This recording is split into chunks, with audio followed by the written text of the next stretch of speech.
Hello my friends, Arlo here, and today we're reviewing... Hello my friends, I hope you're doing well. It is a beautiful day. At least I hope it's a beautiful day where you are. This area of California is currently being ravaged by wildfires. And for the last week or so, we've all been living in Silent Hill. Smoke-filled sky and ash falling like snow. 100,000 acres and 1,000 houses burned as of this recording. It's really awful. And in fact, if you want to help out, I'll put a link to a collective GoFundMe down in the comments. Anyway, on that super depressing note, just to start us off, today I'd like to do something I've been meaning to do for ages. There are lots and lots of indie games on the Switch eShop, as you probably know, far too many to fit only one game review into one video. So here I am with 5, count 'em, 5 short reviews for your quick and easy digestion. Keep in mind, I won't be giving these games official scores, and full disclosure, I wasn't able to complete all of them. If I'm really not enjoying a game, I'm not going to take all the time to play it to completion, and in that case, giving it a score feels pretty darn unfair. I still want to tell you what I thought about it though, so that's why I'm doing it like this. So, no scores for you. You'll just have to listen to my words with your ear holes. So, without further ado, 5 reviews in one video calls for the single biggest whoosh in existence!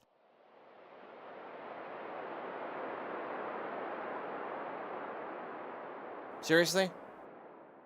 For me, Lumines Remastered is a notable game for 2 reasons. First, it's the only falling block puzzle game I've ever gotten into. They're not really my thing, not even Tetris. But I played the Lumines demo back on my Xbox 360 and was instantly hooked. Second, I'm not even joking when I say that Lumines Remastered was the first game I ever bought on my Switch just because I wanted to have it. Every other game had either been given to me for the purposes of reviewing, or I'd bought them for the purposes of reviewing and enjoying. Lumines though? Yes! I didn't know if I was gonna review it. I just needed it. Because something about this game is just so darn addictive. See, every block consists of 4 smaller blocks, and everything comes in 2 colors. The shapes are all uniform squares, but they break apart depending on how they land. The goal is to join colors together to make squares, which are then erased when this line passes over the screen. Naturally, the more squares you can create and erase per pass, the more points you get. Even further though, the game features dozens of skins to unlock. Each one offers different visuals, music, and sound effects, and they can even change how fast the line moves across the screen.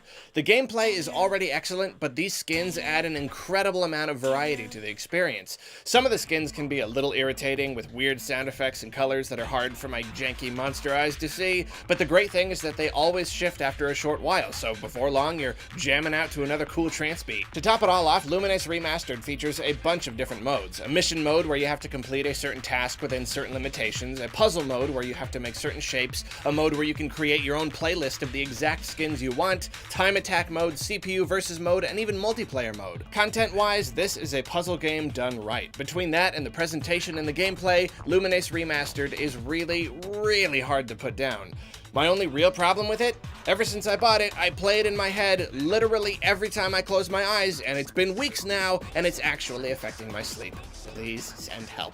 The Bunker is an interactive story game comprised entirely of still photographs and full motion video. It follows a young man down in a bunker during a nuclear holocaust who finds himself completely alone after his mother succumbs to illness. He's got to fix a problem with the air filtration system, and all the while he recounts what happened to all the other people in the bunker back when he was a kid.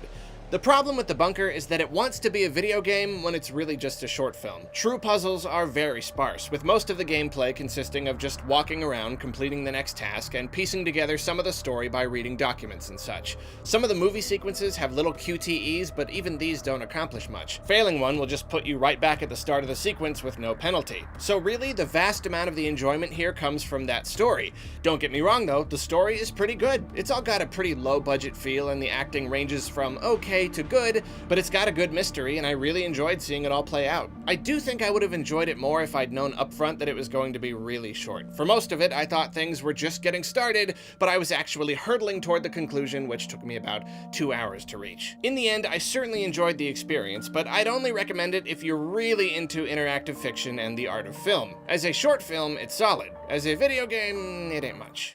Death Road to Canada is a zombie-killing roguelite where runs are relatively short and death spells game over for you. I'm not a fan of permadeath roguelikes and roguelites. In fact, I actively avoid games that are described as such, so it's really saying something that I was sucked into this one. You're in the middle of the zombie apocalypse and you're on a road trip up to the border of Canada. The main attraction here is this choose-your-own-adventure pen and paper RPG sort of system where you're faced with a random succession of choices to make and challenges to overcome. The classes and stats of your characters will affect the outcomes, and as a result, their current statuses will be affected. Success can boost morale or permanently raise a character's stats, or failure can hurt morale, damage characters, and cause their stats to actually be lowered. It can be frustrating when things go south and it feels like none of your options were good ones, but overall, it's a really fun system. These scenarios are outlandish and at times uproariously funny. In fact, the whole game is just bursting with humor. Sometimes the simplest choices will affect your characters in the silliest ways, and even just the randomized banter between them will have you laughing. But then, of course, you got the actual zombie killing. You pop into various randomized locations to gather resources, and here's where your combat stats really matter. It's up to you how thoroughly you want to search, and the game uses a pretty solid risk and reward system. You get forced into some siege scenarios, but often you can choose which area you'd like to raid based on difficulty,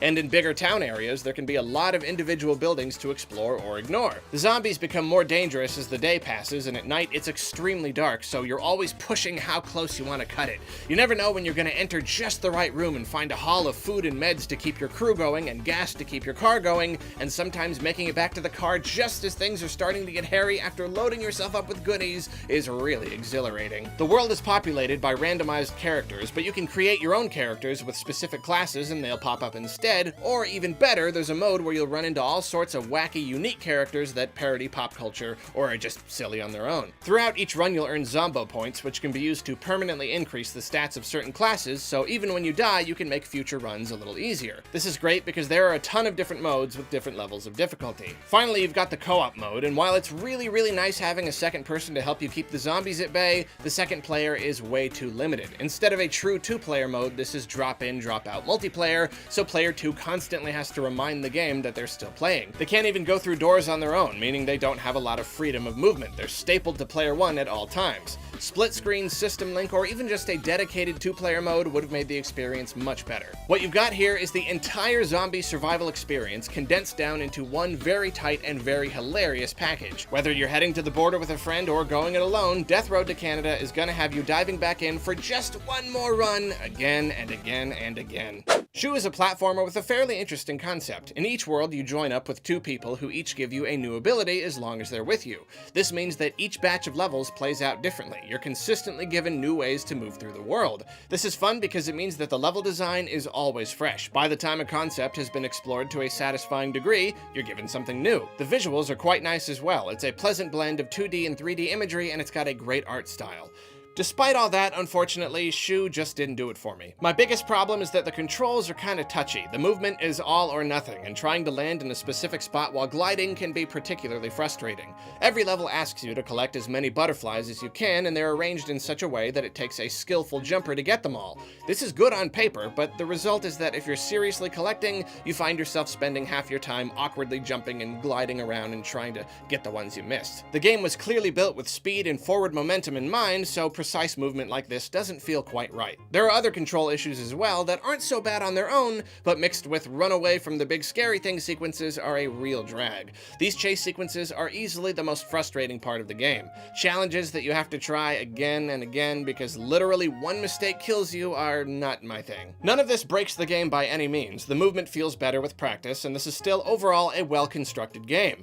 But it doesn't do any one thing so right that I felt compelled to see it all the way through. Granted, I'm not a huge platformer fan, so there's usually got to be something there that hooks me. If you're way into this kind of stuff, you'll probably have a lot of fun with it. But me though, that hook just isn't there. Shu is decent, but not quite fun enough to stand out from all the other games screaming for my attention. Putty Pals was a delightful surprise. If I'm completely honest, I was not impressed by the game's trailer. It's a little too cutesy for me, and I thought the art looked kinda cheap. It reminded me of some of the the low to no budget games on the XBLA Indie Store, but the developer was kind enough to shoot me a copy, and I have to say I like what I found. The game has you controlling two little putty guys who have to work together in order to overcome various challenges and reach the goal. It was probably made for co-op, and I'm sure that would still be fun, but I enjoy controlling both of them with one controller. The fun for me comes from the mental gymnastics required to operate these little guys independently and get them to pull off all their tricks with just the right execution. It's much like Embers of Miriam in that way, which is also on the eShop, and the whole thing offers a pretty decent challenge. The concept wouldn't be worth much without good design though, and this is where Putty Pals surprised me the most. There's a little too much padding here and there, but overall the design is really solid. It does everything a puzzle platformer should do. It gives you abilities, slowly teaches you how to use them through its design, comes up with a lot of different ways to use those abilities, and steadily brings in new mechanics to keep everything moving forward. Then of course there are the optional collectibles and speedruns to make the game a little more challenging, which is always welcome. It might have something of a low budget feel, but Putty Pals is a solid little platformer. Whether you feel like twisting your brain around or you want something to tackle with a friend, you're in for a good time. Thanks so much to all the developers who gave me review codes. Also, thank you for watching. You have yourselves a wonderful day, and...